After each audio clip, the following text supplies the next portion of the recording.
Grand Rising, beautiful family. Retta's Recovery Reminders. It's Retta, and Ratchet, of course, is right here with me every morning. She's a little wet because it was raining last night, and she just got in the truck because we're just fitting to take off. I am up early this morning. I got my girl coming to do my hair today, so I'm getting my dreads tightened up, my roots done. So, I'm thinking I'm going to dye it today afterwards. So I'm going to get my dreadlocks pretty today. Today is the 8th, I think, because we the 7th yesterday, right? Yes. Okay, so July 8th.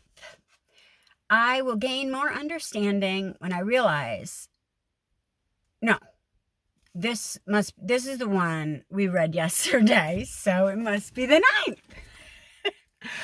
Vacation is not good for my sense of dates. I've never really been good with like when it happened and the dates. Like keeping track of dates is not my strongest suit.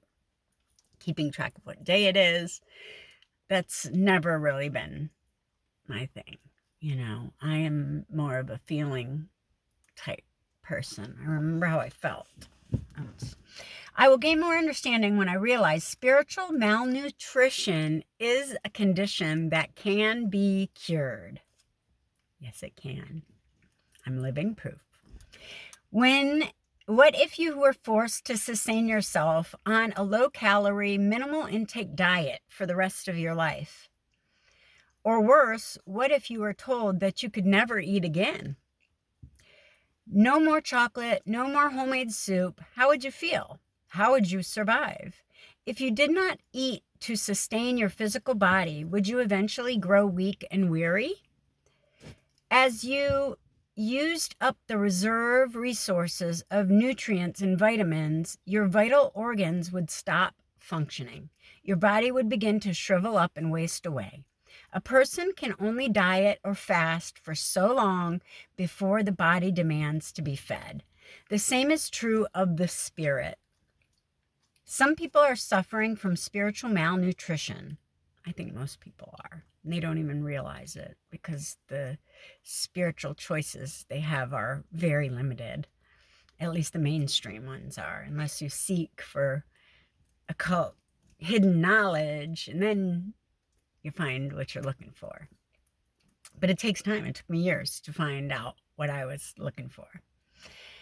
Some people have deprived themselves of spiritual nutrition for so long, they no longer have the strength to handle the weight of their lives. That was true. Their vision is shot. Their sense of self has been diminished to the point that it is a chore for them to do the simplest tasks in life. Spiritually malnutritioned people are fretful and frightened, worried and worrisome. They are drained and draining.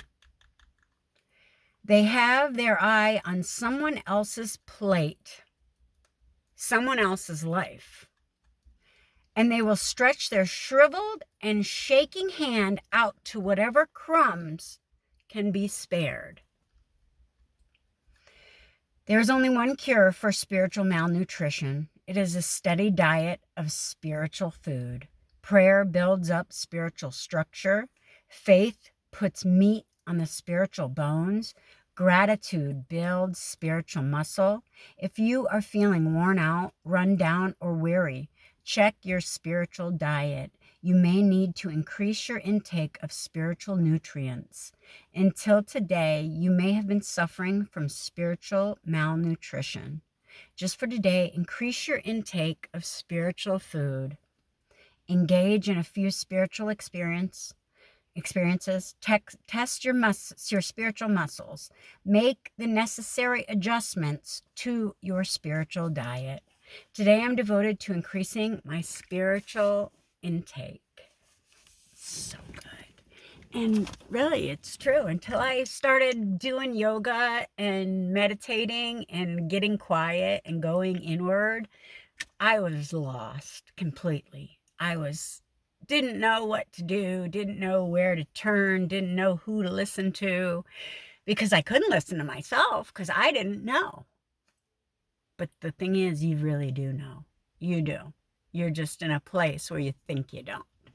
And you need to get quiet and get back in touch with yourself, because in situations when people tell you that you don't know what you're talking about for, long times, you start to believe it.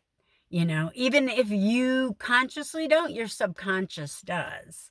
And I realized that was what was going on in the relationship I was in. I was constantly getting like belittled and just unseen and unheard, really. Just, and when I tried to explain it to him, it was like, I guess your feelings are just too big to take anyone else's into consideration.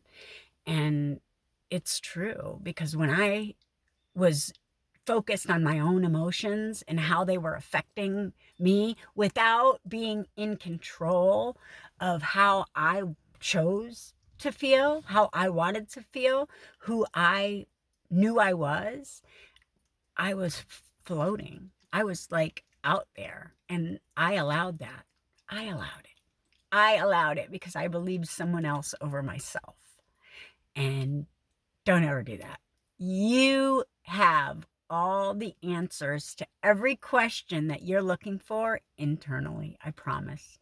You just need to take the time and go inwardly and look at it and find it. I promise. You know everything you need to know about this world and this life. And I mean, we really don't know shit, but we take it as it comes. And, you know, we are learning more by the day, and more will be revealed. I hope y'all have a wonderful day. I am headed out to the park. I got to get out into nature because that is my spiritual food.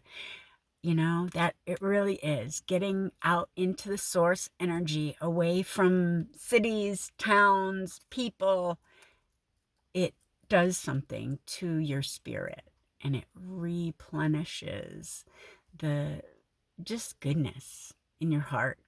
Get outside and find your wholeness and oneness with everything around you, because you are the universe. I love you guys. Be a blessing. Peace.